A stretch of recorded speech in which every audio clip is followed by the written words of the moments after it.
And it's heartbreaking to come here. I mean, how can you express your thoughts when you're so downhearted and thinking what contribution these people could have made to humanity had they been not killed, especially the children.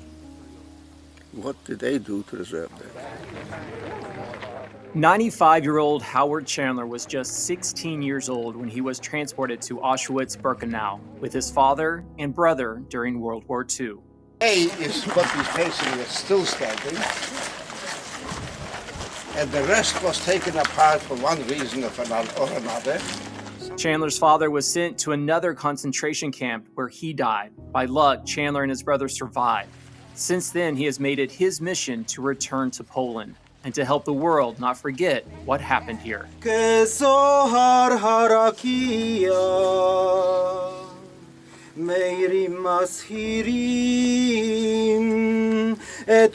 Treblinka, another death camp 268 miles north of Auschwitz, is even more difficult for Chandler to visit.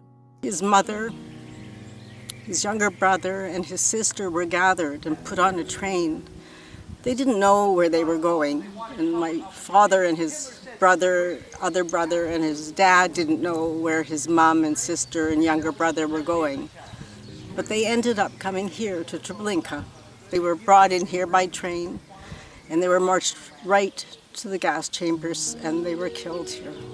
It's actually hard to describe the feeling. Not only because I lost my mother and my sister and my younger brother here. It's just a piece of good luck that I didn't wound up here too.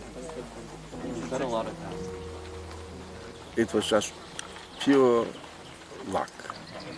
For many years, Chandler has been coming back to Poland to remember his family who were murdered by the Nazis.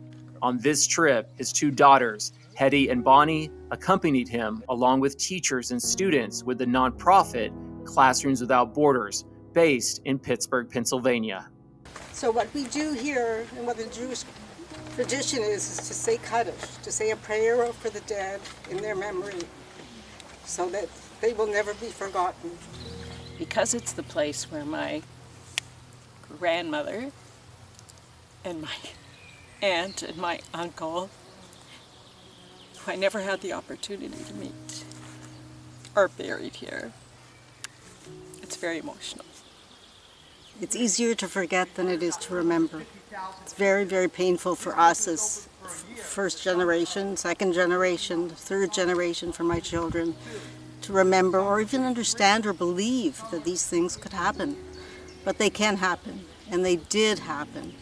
And history is very well recorded by the Germans. This is not something that we've made up, but there are a lot of people who are now denying the Holocaust and say that they have scholarly proof that it never happened. If we don't remember and share our memories and share the true history, then it will be lost. And if it can be lost and people think it didn't happen, it will happen again. Here at Treblinka, the Germans destroyed everything and planted a forest. Today's stones represent the communities where Jews were taken from, including the hometown of Chandler, where several thousand Jews were taken. And rocks are placed on top to honor those who died. It's not explainable what goes through your head. I think it depends on the person. So for me, I just came in and was completely overwhelmed. I still am, because I'm still crying. It hit me when I saw the rocks, and then when Howard started talking. It's unexplainable. Everything So many things have gone through my mind. One of them is how real it feels once you're actually here. I'm in right now a class about genocide and the history of the Holocaust and many of the other world's genocides. But you see it in movies and you see it in everything in shows. But when you're here, it's a different experience because it's not just 6 million different names. You can see each one on each stone. So it's a lot. The insurance company, the camp was insured. The insurance company insisted that they have water in case a fire breaks out, so they had to build these so-called swimming pools. Now they say this was a spa, but it's really After spending 6 months in Auschwitz, Chandler and his brother survived a death march and then were liberated in 1945 in Czechoslovakia. They were sent to Great Britain. Chandler found new opportunities in Canada and now makes Toronto his home. Even at 95, Chandler plans to come back to Poland as often as he can, so no one will forget the past. How is it possible that a nation that was considered a civilized nation, forward-thinking, with good with musicians and architects and poets, to turn to such evil? This is a thing that is unprecedented. And are we going to hope that this never happens again under similar circumstances in lesser numbers? What are we to do? And if we're not going to do anything, who is? I think, as my parents taught me, education is key, and I find it's the people who aren't educated are the ones who bring lies. They are the deniers of history, and we need, as much as possible, to pass on the legacy of the Holocaust, the memories of the Holocaust, the history of the Holocaust to the younger generation, and give them the responsibility for passing it on. It's never forgotten, that the story is never ever lost, and that through that we make sure that history does not repeat itself.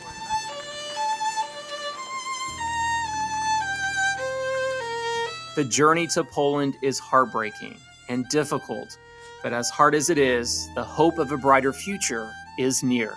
That the prejudice ends, because we're seeing more and more hate, and I think that if we can teach situations like this, we'll see what hate can do, and I think that doing that can help stop it.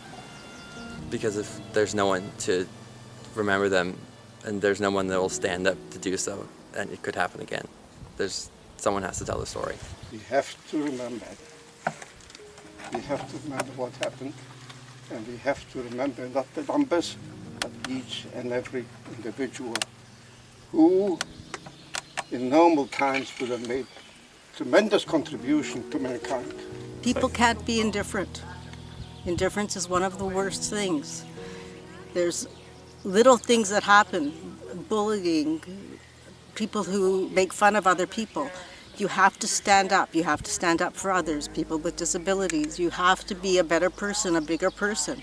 You can't join other people who are making fun or making light of or ignoring what's happening around you. You have to be, I guess you have to know that one person can make a difference.